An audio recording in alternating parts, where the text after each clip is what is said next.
Say hello to the all-new 2019 Chevrolet Silverado 1500. Your basic work truck starts at about $35,000. And if you'd like to, if you are motivated, if you want to, you can spec out the top trim High Country with all kinds of options and bring the price up to just shy of $90,000. My tester is not $90,000, but it's close. It's got a bunch of options like the technology package, these pretty dope 22-inch wheels, a sunroof, and a few other bits and bobs. And it retails for just over $78,000. While I'm back here, here's a cool feature. Yes, it's cool. All right, there isn't much to say about. Well, actually there is a lot to say about the outside. I mean, at this price point, if that's not a power deployable side step, I mean, those things are horrible, slippery, not very ergonomic. I don't know, they look terrible. They steal, well, GM did that. And it's actually hurting Chevy products. I'll tell you a little bit more about that in a few moments, but I'll let you decide. Most of you that buy trucks have already decided, or many of you I should say. But with this crew cab configuration, I mean, this is the truck to do it all. I mean, my two kids are in different time zones back here. We were 5 people in here at one point a few days ago. Everybody had room for their appendages and elbows and shoulders and heads and all that. There's a dashboard. Another slight sore point, especially this right here, especially when you compare to what's available with other manufacturers. So let's just get right up to it. Now this has a High Country with all the options. Well, it has, you know, power lumbar, these very lovely leather seats. It's got the full auto 4x4.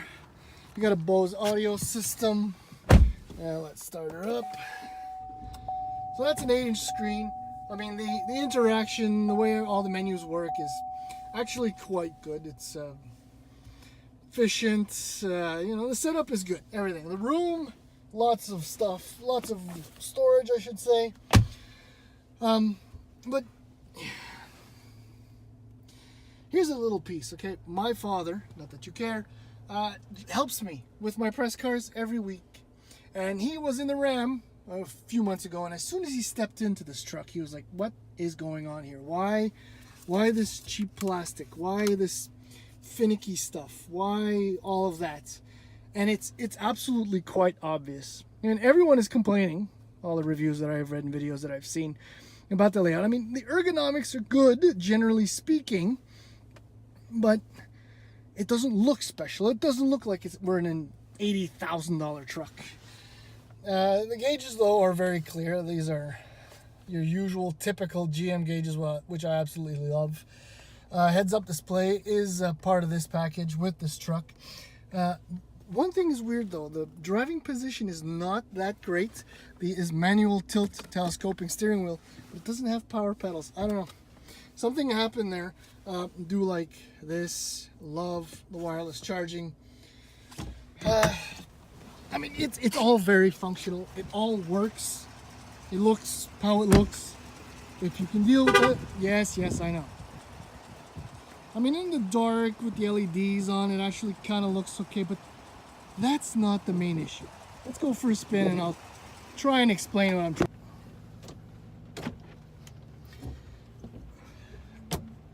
I am once again, as you can see, donning my absolute Sunday best to demonstrate a point, kind of.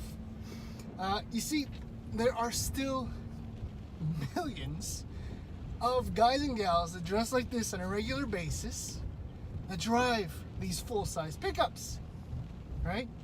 But these same people and other people that wear real Sunday bests, and unfortunately this is a small dinky operation, so there won't be a cut to me wearing my best Sears on special bought suit, no.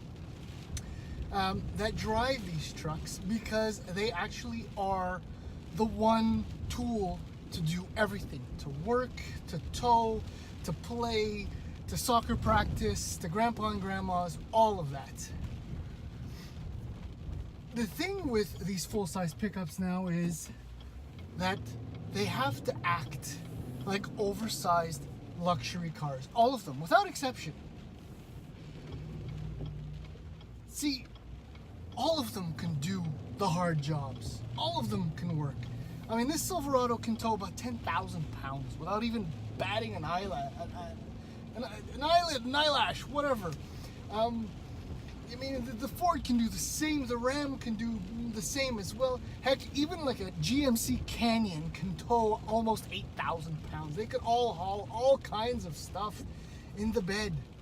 So the battle for, you know, towing and hauling supremacy, I mean, you know, at one point or another, it becomes almost irrelevant, because what's an extra 100 pounds here and maybe another 800 or 1,000 pounds more in towing capacity. Once you reach 12, 13,000 pounds, you know, when properly equipped with the right engines, it doesn't really matter. And this is coming from a guy, yes, I know, I don't tow, I don't work with my truck, right? So what I'm doing is basing this on my experience and observations. So where the GM trucks, the Silverado, falls short is in every other, in almost every other driving task. The Ram and the Ford have taken refinement, comfort, and quietness to a whole level that is beyond comprehension, especially the Ram. This Chevy Silverado High Country, fully loaded, is also comfortable, is also quiet. The ride is unbelievably good compared to anything that came out 5 years ago. But it's not as good, not as well sorted as the other two. It's not as good. And I'm really putting emphasis on good, because, or not as, I should say, because it's still good. But if you do take the necessary amount of time to drive one after the other, Silverado and Sierra are a notch below the other two. That's not good. And we've seen it. I mean, in the US, the Ram is outselling the Silverado for the first time, I think, in forever. It'll never catch the F-150, although, never say never. But there's a reason for that. And another one of the many reasons is all of this that I just showed you.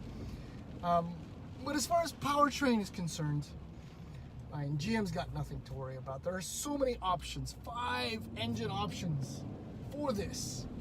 And I've not driven a Duramax 3-liter diesel. I suppose it's great.